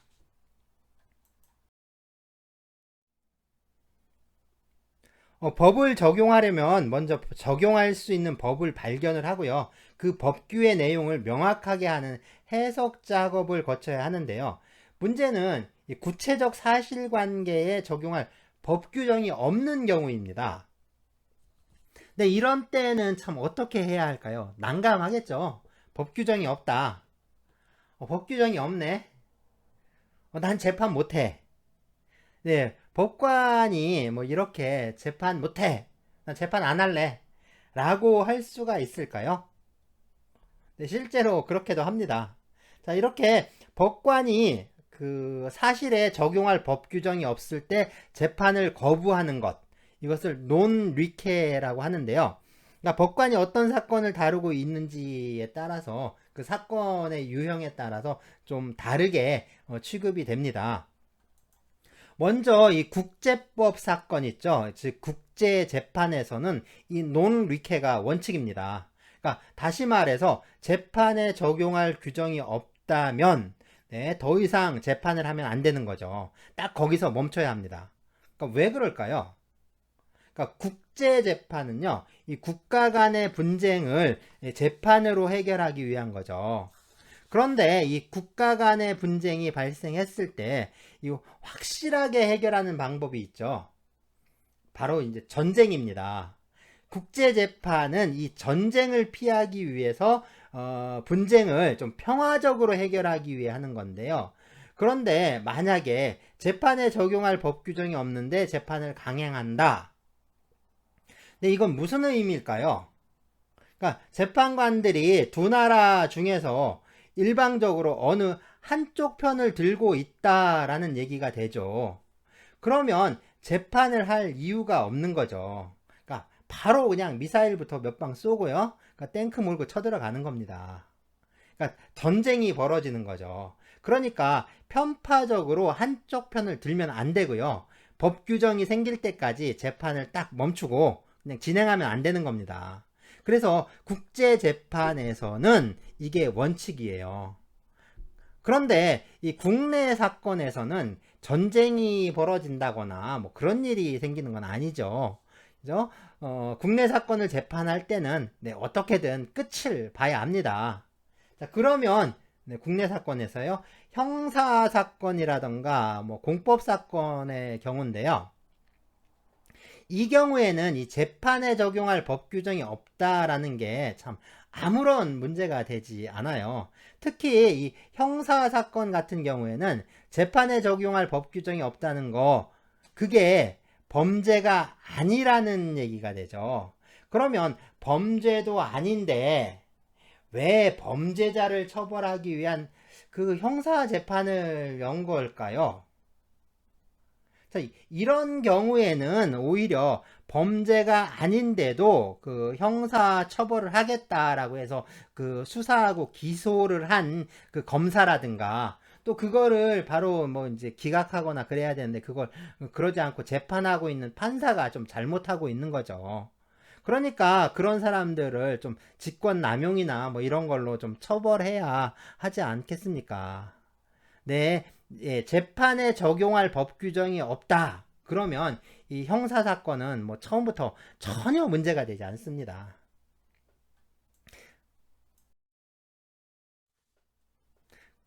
그렇다면은 이제 민사 사건인데요. 민사 사건에서는 좀 어떻게 될까요?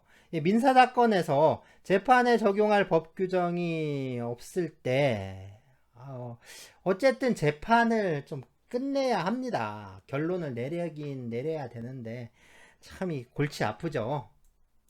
자, 여기에 대한 그 입법 태도를 보면요. 이 프랑스 민법에서 이 스위스 민법, 그리고 이제 우리 민법으로 이게 좀 단계적으로 좀 발전해 왔는데요. 이 프랑스 민법은 재판에 적용할 법 규정이 없다. 그래서 재판을 거부한다. 그러면 법관 너를 감옥에 보내겠어. 그래서 재판을 거부하는 법관을 재판 거부죄로 이 형사 처벌하겠다라고 아예 규정을 둡니다. 그러니까 재판 안 하면 이제 교도소에 끌려가는 거예요. 참 프랑스니까 무시무시하죠. 단두대가 있었잖아요. 그 빠삐용 영화처럼 뭐 섬으로 그 아예 유배를 보내죠. 그러니까 참 무시무시한 거죠. 그래서 이제 어떻게든 끝내야 한다라는 건데요. 어떻게 해야 하는지, 그럼 끝내라고는 했는데 어떻게 해야 하는지 그건 규정하고 있지 않습니다. 참 난감하겠죠. 자, 이거에 대해서는요, 이제 스위스 민법에서 좀 발전적인 규정을 두게 되는데요. 재판에 적용할 법 규정이 없다. 그러면 법관, 네가 만약에 법을 만드는 입법자였다면, 네, 이 법을 만드는 입법자였다면 이런 상황에서 네가 만들었을 법, 그 법에 의해서 재판을 해라. 뭐 이렇게 규정을 하고 있습니다. 그러니까 네가 법을 만들어서 재판을 해라 라고 하는 거죠. 조금 그 나아진 거죠. 좀 나아졌죠. 그리고 이제 우리 민법에 와서는요. 민사에 관하여 법률의 규정이 없으면 관습법에 의하고 관습법이 없으면 조리에 의한다 라고 규정을 하게 됩니다.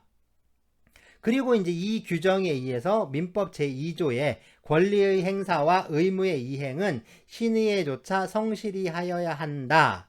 라는 이 신의 취급에 관한 좀 규정을 두었어요. 그러니까 자세한 얘기는 뭐 나중에 언제 시간이 나면 좀 해보기로 하고요. 뭐 이런 그 조리나 또는 신의 측에 관한 규정은요, 결국 법관에 의해서 법이 만들어지는 일종의 법 형성, 뭐 또는 법 창조 작용을 좀 인정한 것이라고 할 수가 있습니다. 그러니까 우리가 이 대륙법 체계 속에서 판례를 법이 아니라고 하고는 있지만, 그러니까 실질적으로 법관들이요, 이 재판을 통해서 또 판례를 통해서 법규범을 계속해서 만들고 있다, 형성하고 있다라고 할 수가 있는데요. 이 법관에 의해서 만들어지는 법규범을 이 법관법이라고 합니다. 뭐 현재 우리 이제 정리해고 아시죠? 정리해고 또는 경영상 이유에 의한 해고라고 하는데요. 네, 근로기준법 제 24조입니다. 네, 이 근로기준법 제 24조는요. 1996년 12월 31일 이전에는 없었습니다. 그 규정 자체가 없었죠. 그렇죠? 다시 말해서 정리해고에 관한 법 규범이 최초로 만들어진 것은 국회가 아니라 법관들이 만든 거죠. 그래서 그 법관에 의해서 판례에 의해서 정리해고에 관한 요건들이 갖추어지고 이게 나중에 성문법으로 그러니까 법률로 입법이 된 겁니다. 뭐 지금의 조문으로 하면요, 이 근로기준법 제 23조 그렇죠? 정당한 이유 있는데 이 정당한 이유를 해석을 하면서 이 정리해고에 관한 규범을 좀 창조해 낸 것이다 라고 할 수가 있습니다. 그래서 판례는 우리가 법이 아니라고 하지만 판례에 이런 작용을 그러니까 부인할 수는 없는 거죠. 그래서 전면적으로 부인할 수는 없습니다. 자, 그렇다면 이 법관은 재판에 적용할 법 규범을 어떻게 발견할 것인가 하는 문제인데요. 우리가 법이란 무엇인가? 그러니까 다시 말해서 이게 법이 뭐냐라고 묻는 거 있죠. 이렇게 질문을 하는 거는 법의 개념 정의에 관한 물음이라고 할 수가 있고요. 이 법원의 문제는 그러니까 무엇이 법인가라는 질문이 됩니다. 그래서 이걸 법원이라고 하는데요. 결국에 이 법관이 재판에 적용하기 위해서 법을 발견해야 하는 문제가 이 법원의 문제라고 할 수가 있습니다. 이 법원요, 법원, 이 법의 소스를 말해요. 그러니까 독일어로는 레시츠크블레라고 하는데요. 영어로는 소스 오브 로라고 하고요. 그러니까 법의 소스, 그러니까 법의 근원인 거죠. 그러니까 물이 흘러갈 때 그 물이 솟아나는 샘 같은 거라고 좀 생각을 할 수가 있습니다. 그래서 이 근원 원자를 쓰는 건데요. 이 법원이라는 말은요, 이렇게 법의 연원이라는 말을 줄인 겁니다. 그러니까 연원은 못, 연못 연자에 또 이제 근원 원자를 쓰고 있잖아요. 그러니까 영어로 소스라고 한다고 했는데, 그리고 독일어는 레시츠크벨레라고 한다고 했죠. 이 크벨레가 샘이라는 뜻입니다. 샘. 그러니까 법의 샘, 법이 솟아나는 샘, 그러니까 법의 연못이라는 뜻이 되는 거죠. 그러니까 이게 무슨 뜻이냐 하면요. 그러니까 법이 존재하는 형식 또는 우리가 법으로 인식하는 근거를 말한다고 합니다. 네, 뭐 여기서 더 들어가면요. 이게 철학적인 문제로 들어가게 돼요. 이게 법 철학의 문제가 되니까 그냥 뭐 그렇구나 하고 알아주시고요. 나중에 뭐 기억이 안 나면 그냥 넘어가도 되는 거죠. 뭐 어쨌든 중요한 건 그게 아니라 좀 다른 건데요. 바로 뭐냐면 이게 성문법과 불문법으로 나눈다는 겁니다.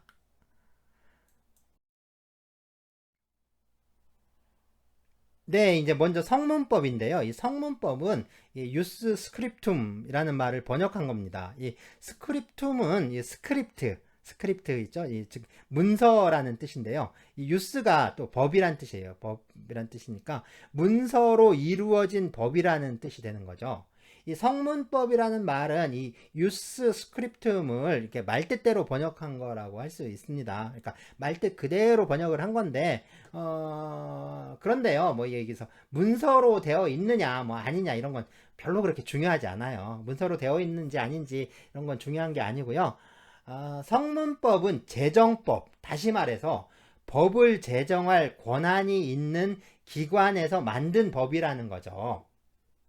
법을 제정할 수 있는 권한이 있는 기관, 그게 이제 바로 입법 기관이에요. 그래서 법을 만드는 자들을 입법자라고 하는 거죠. 그러니까 성문법은 이 입법자가 의도적으로 또 인위적으로 만든 법이라는 겁니다. 그러니까 만든 법이라는 거예요. 만든 법을 말하는 거죠.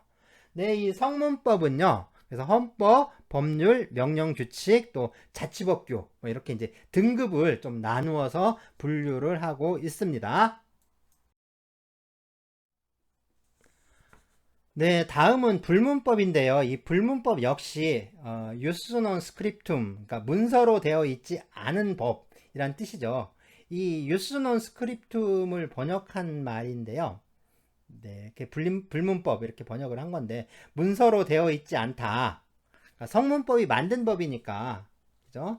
그러면 불문법은 안 만든 법이 되는 건가요? 그렇죠. 이제 안 만든 법. 그런데요, 이제 법을 안 만들었는데 아무도 안 만든 법이 존재할 수 있을까요? 안 만들었으면 없는 거잖아요. 없으면 어떻게 존재를 하는 걸까요?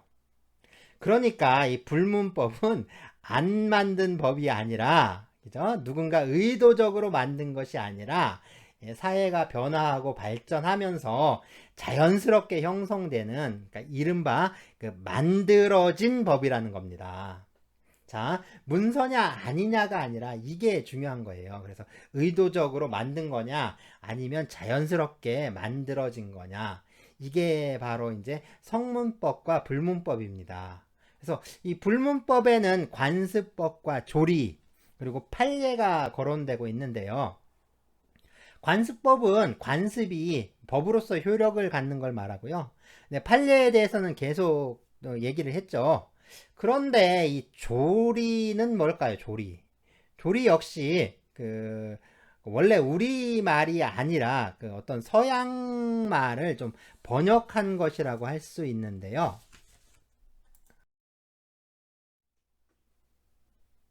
네, 이 나투루 데어 자해를 번역해서 조리라고 했는데요.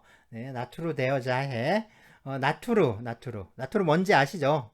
예, 아이스크림이잖아요. 아이스크림 좀 비쌉니다. 그래서 내가 사 먹기에는 좀 부담이 되고 남이 사줄 때 얼른 한번 골라 먹어보고 싶은 뭐 그런 아이스크림이죠. 근데 뜻은요. 뜻은 그러니까 그 자연, 그러니까 영어로 하면 nature란 뜻입니다. 그래서 이게 영어로 번역을 하면 나뚜루 네이처니까요. 그래서 나뚜루 되어 자해 하면 nature of things가 돼요. 그래서 우리 말로 번역을 한다면 이렇게 이제 사물의 본성이라고 번역을 하는데요. 이걸 사물의 본성이라고도 하고요. 또 조리라고도 합니다. 이게 뭐냐면요. 그러니까 그 법칙들을 말해. 법칙. 연력학 법칙이니 에너지 보전 법칙이니 뭐 그런 거 있잖아요. 그런 법칙들, 수많은 법칙들이 있습니다. 뭐 경제 법칙 이런 것까지 다 포함을 하는데요. 이런 어떤 법칙, 우리가 이제 사회생활을 하면서 이제 직접이든 간접이든 이게 체득하게 되는 수많은 법칙들이 있죠. 이 자연 법칙이라든가 또는 사회 법칙이라든가 이런 것들을 다 포함한 결국에 일종의 경험 법칙 같은 것들을 말한다라고 할 수가 있습니다. 그런데 이런 게 이게 법이냐, 그래서 조리가 법이냐 아니냐, 이게 논란이 참 많이 되는데요. 우리 민법은요, 제1조에서 민사에 관하여 법률의 규정이 없으면 관습법에 의하고 관습법이 없으면 조리에 의한다 라고 해서요, 이 조리의 법원성을 인정하고 있습니다.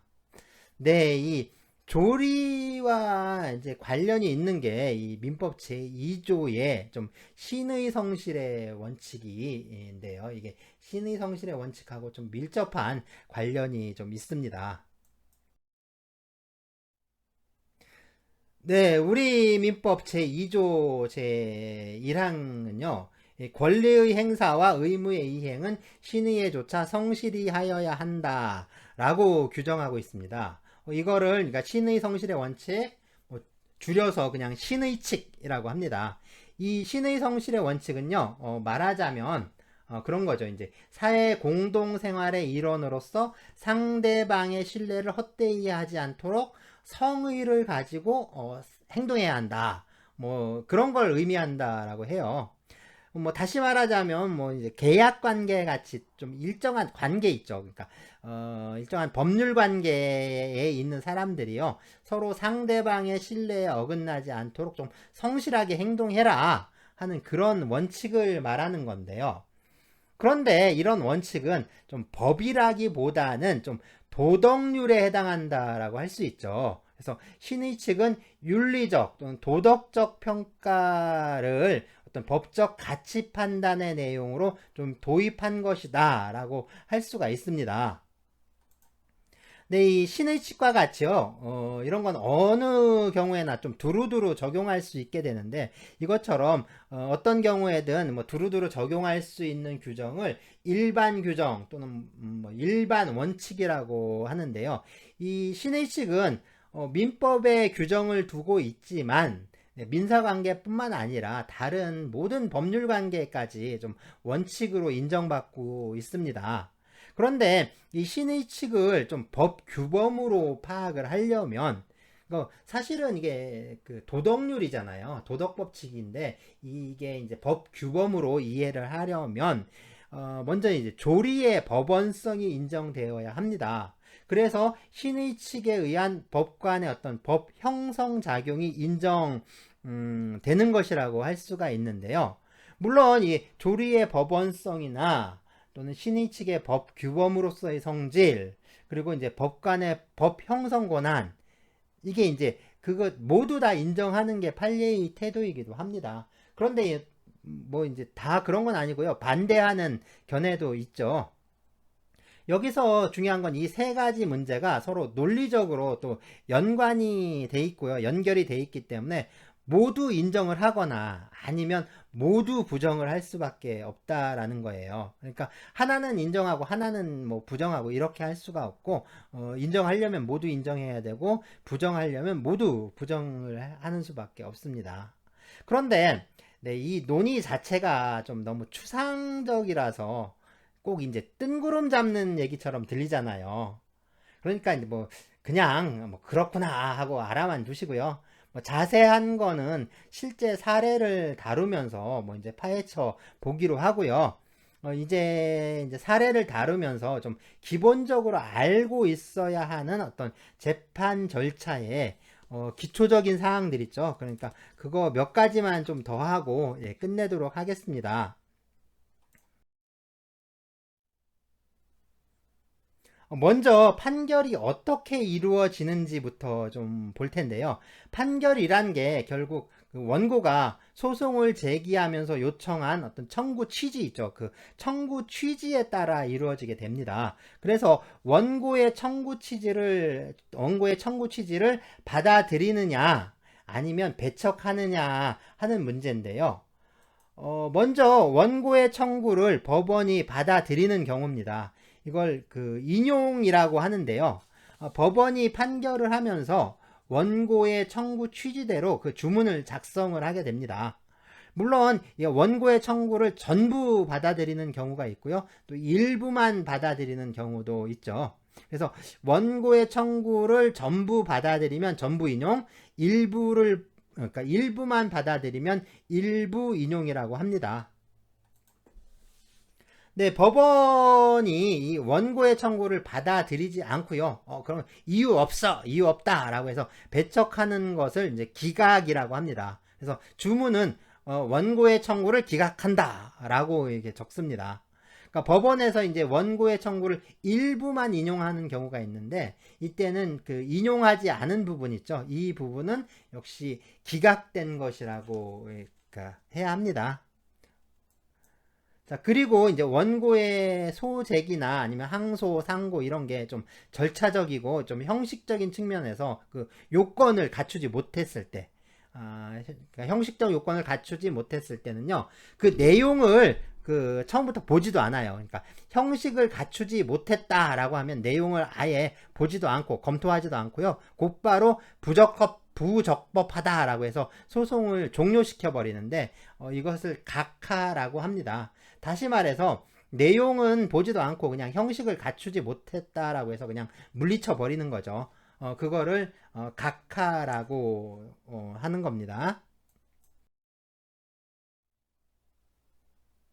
자, 다음으로는 그 법원 판단에 좀 불복하는 경우인데요. 먼저 1심 판결에 불복해서 상급 법원에 다시 재판을 신청하는 거. 그것을 항소라고 합니다. 그리고 네, 항소심에 불복해서 대법원에 하는 걸 또 상고라고 하죠. 그러니까 항소나 상고는 모두 판결을 한 법원을 통해서 해야 합니다. 그러니까 항소심 법원이나 그 대법원에 항소장이나 상고장을 제출하는 게 아니고요. 이 항소장은 1심 판결을 한 1심 법원에, 그 상고장은 그러니까 항고심 판결을 한, 그러니까 항소심 판결을 한 이 항소심 법원에 내야 합니다. 자, 판결에 불복하는 게 항소, 상고라고 하면요. 이 결정이나 명령에 불복하는 것을 항고, 그리고 또 다시 항고하는 것을 재항고라고 합니다.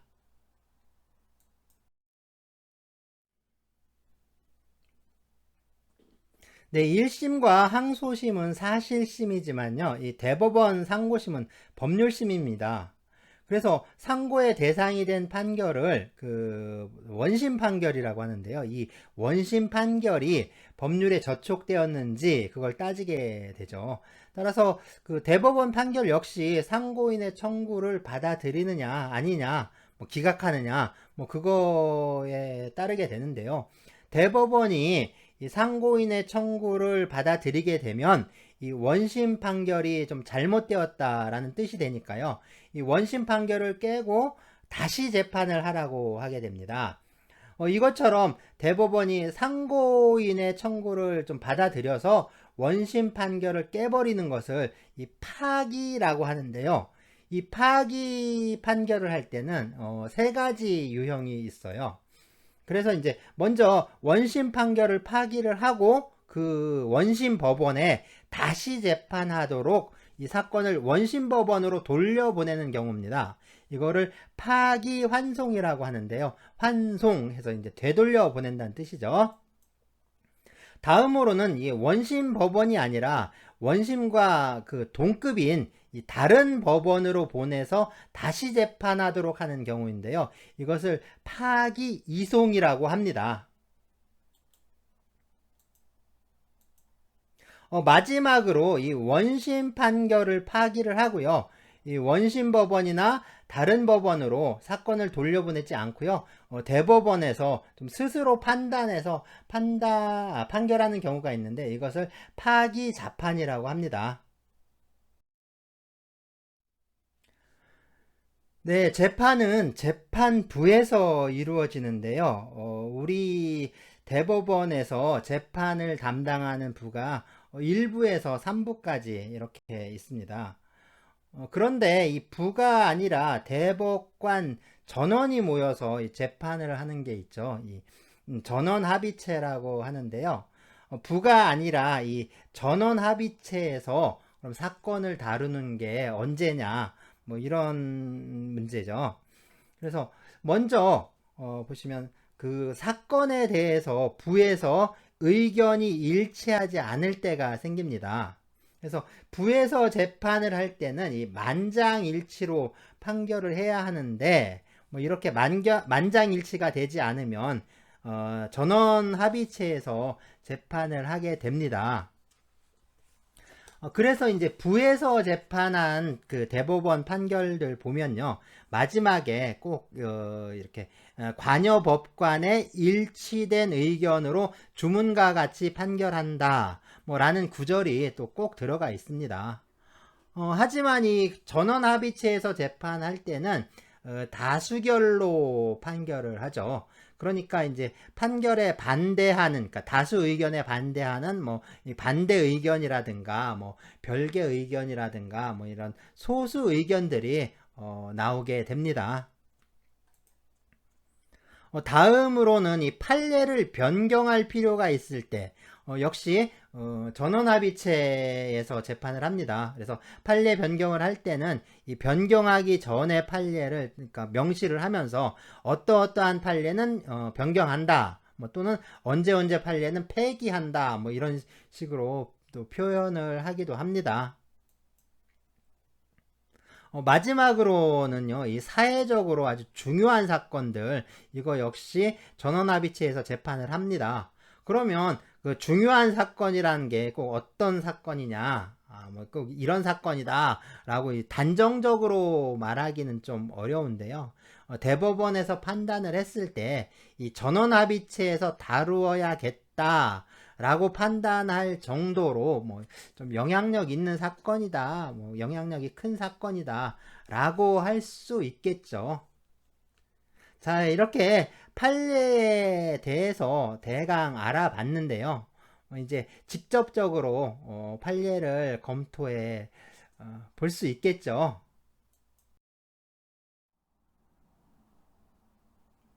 네, 잘 들으셨죠?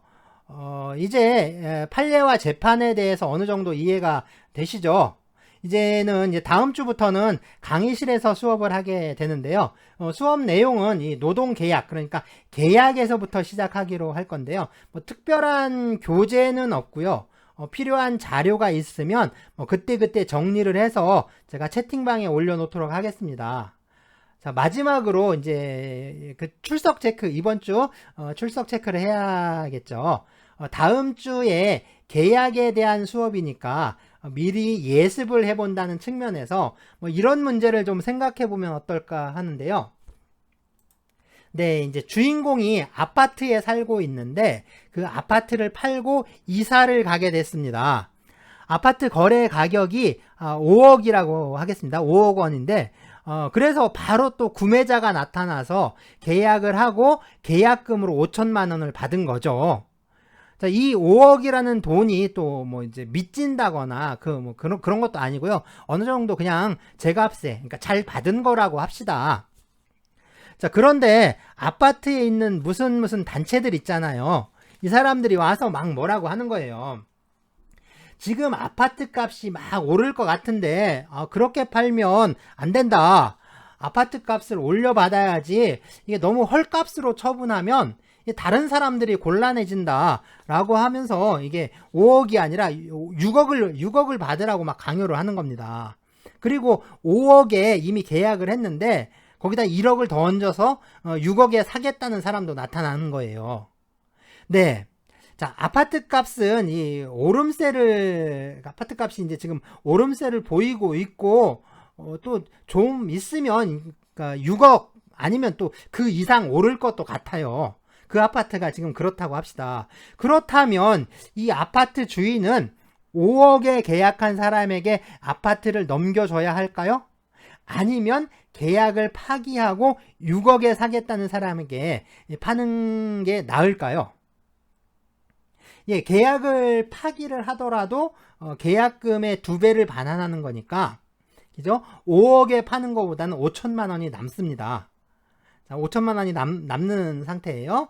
자, 이제 계약과 관련해서 말을 해보자면, 그러니까 이제 신의 성실의 원칙에 따라서 이 계약을 지켜야 하는 의무와 또 한편으로는 이 자유롭게 이익을 추구할 수 있는 그 계약의 자유, 그거 두 개 중에, 그러니까 그 둘 중에 무엇을 우선시할 것이냐 라는 그런 문제라고도 할 수가 있습니다. 그래서 이 계약상의 의무 이행이 더 중요하다 라고 생각을 한다면 이 5억에 매도하기로 한 계약을 지켜야겠죠.